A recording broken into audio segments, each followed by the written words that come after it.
Kalau di mahasiswa, nah ini barangkali di dalam proses belajar mengajar kita yang sudah kita lakukan selama 3 semester secara daring ini tentu Kabar Undiksa selalu memberikan informasi yang terupdate, terkece, dan terkeren. Dan jangan lupa klik tombol subscribe, like, dan komen. Oke, baby? Nah, Bapak Ibu yang saya hormati, nah barangkali beberapa hal yang ingin saya sampaikan di dalam apel pagi ini. Yang pertama saya sampaikan adalah terkait dengan kondisi Buleleng. Ya, ini sesungguhnya kondisi dunia ya, karena di sebagian besar dunia terpapar COVID-19. Kalau kita di Buleleng masih berstatus merah. Nah, oleh karena itu bagaimanapun kita harus tetap menjaga diri, karena dengan menjaga diri kita juga akan menjaga teman-teman yang kita miliki. Menjaga diri tentunya dengan pertama kali harus dengan prokes. Ya, kalau vaksin barangkali sudah semua staf Undiksa sudah melakukan vaksin. Ya, prokesnya itu memang harus kita lakukan dengan baik. Kalau bisa mungkin sampai yang 5M, tidak hanya 3M ya. Artinya jaga jarak dan mengurangi mobilitas kita juga lakukan. Nah, mengapa hal ini saya sampaikan? Karena sebagai rektor barangkali saya hampir setiap hari beberapa kali dihubungi oleh staf dan juga dari masyarakat umum ya yang menyampaikan tentang kondisinya dia sakit tetapi tidak dapat tempat untuk penanganan, di mana dia dalam kondisi yang ada yang gawat ya sampai nangis-nangis ya. Ya mungkin karena juga nakesnya itu kan juga terbatas ya, di samping terbatas juga banyak yang terpapar COVID dalam artian dia positif COVID sehingga menjadi teman-teman kita itu sampai apa namanya itu ya bersedih sekali ya, dan sampai pagi pun tadi pagi ya jam berapa karena jam 4 ya ke rumah sakit tapi belum dapat penanganan, tetapi saya langsung berhubungan dengan Bapak Direktur, kebetulan Pak Aryo Nugraha orangnya sangat responsif, sangat sigap ya, dan mungkin sama pikirnya dengan kita bagaimana pandemi COVID bisa berangsur-angsur dan bisa mendapat penanganan yang baik. Demikian juga yang lainnya ya, yang banyak sekali memang yang kita istilahnya bantulah untuk dia bisa di rumah sakit dan juga untuk di asrama Undisa, karena kita ada untuk isolasi mandiri terpusat yang menggunakan 2 blok asrama Undisa.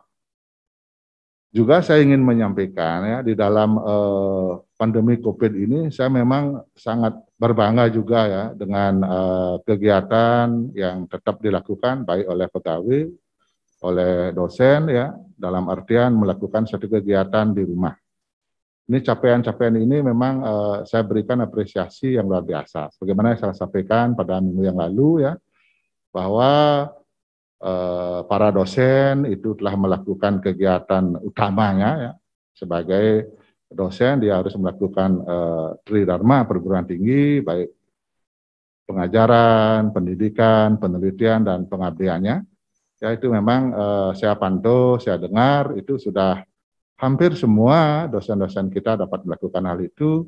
Demikian juga pegawai ya. Nah, untuk yang pegawai barangkali saya hanya menekankan di sini, walaupun nanti kita BDR, tapi tetap di dalam menerima apakah itu tugas yang mendadak dilimpahkan, baik oleh pimpinan tertinggi, ya, walaupun oleh atasan langsungnya, saya berharap harus semuanya sigap ya. Tidak ada yang berusaha mematikan HP-nya gitu ya. Nah ini yang perlu juga saya sampaikan. Kalau para dosen hampir-hampir tidak ada yang saya temui dia mematikan HP-nya. Artinya saya kan sering berhubungan juga dengan dosen, selalu diambil, diangkat ya. Kalau dengan berapa pegawai ada yang, nah mungkin ini yang perlu saya sampaikan nanti biar Ibu Kepala Biro ya menegaskan lagi bahwa jangan sampai ada yang mematikan HP dan siap nanti melaksanakan tugas dengan baik. Kalau di mahasiswa, nah ini barangkali di dalam proses belajar mengajar kita yang sudah kita lakukan selama 3 semester secara daring ini tentu hambatannya ada gitu ya. Tapi saya tidak berharap bahwa hambatan yang dimiliki oleh dosen itu ada gitu ya. Saya harap itu tidak ada ya, karena kalau persoalan laptop, dosen pasti ada, persoalan internet kita harapkan sudah diusahakan harus ada, karena kalau sampai itu tidak ada, kacau ya. Nah, tapi saya yakin dan saya tahu memang itu sementara berjalan sebagaimana yang sudah diprogram, baik dalam peningkatan pembuatan perangkat pembelajarannya gitu ya. Walaupun saya tidak full mengajar, tapi saya nanya-nanya juga. Ya, kebetulan banyak sekali juga mahasiswa yang berkomunikasi, saya tanya bagaimana proses belajar mengajar. Tapi dia bilang, sementara baik Pak Rektor, katanya gitu ya. Nah, cuman memang ada beberapa mahasiswa yang menyampaikan keluhannya, dan barangkali BEM itu juga mendapat semacam saran atau keluhan lah daripada mahasiswa ya, terkait dengan kondisi mahasiswa yang mungkin tidak semuanya seperti dosen gitu ya. Dalam artian tidak semua mahasiswa memiliki perangkat itu ya, apakah itu laptop, mungkin HP yang bisa digunakan untuk itu, dan juga barangkali dari segi geografis mahasiswa kita juga menyebar ya, tidak semuanya berada dalam kondisi yang kuat internetnya gitu ya, yang kuat wifi-nya ya. Nah, itu perlu juga kita maklumi dan perlu kita carikan solusi yang lebih baik.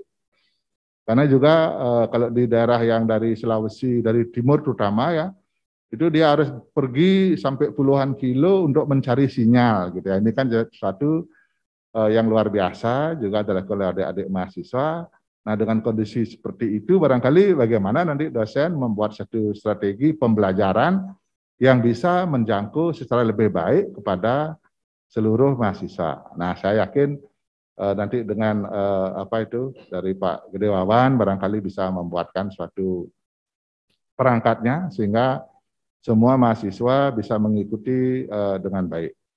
Nah, kali ini juga penting saya sampaikan karena bagaimanapun juga ke depan walaupun pandemi sudah tidak lagi menyebabkan Indonesia PPKM darurat atau PPKM level 4, di dalam semester depan ini ya tetap juga kita akan menggunakan daring.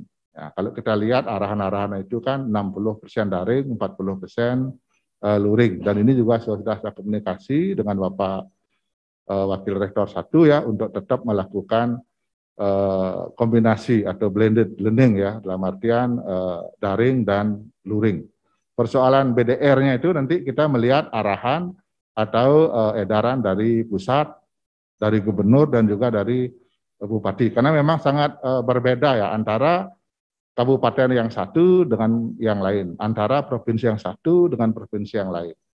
Kalau dia mungkin sudah statusnya hijau, barangkali diizinkan. Tapi kalau yang statusnya merah itu memang kita harus ikuti ya perintah daripada Satgas 19 kabupaten ya, kita menunda dulu untuk 40% luringnya. Tetapi nanti kalau sudah oke ya pasti kita akan lakukan. Nah, ini barangkali juga sudah dirancang oleh Bapak Warek 1. Dan juga saya tegaskan ke depannya nanti bila kita menggunakan ruangan, karena kemarin diskusi kita di rapat pimpinan terbatas ya, untuk ruangan belajar, bagaimana kita bisa optimalkan, maka yang akan dilakukan adalah dengan terpusat nanti, pengaturannya terpusat. Nah, ini barangkali sudah dirancang juga oleh Warek 1 bersama Wadak-Wadak 1, seluruh fakultas dan pasca sarjana.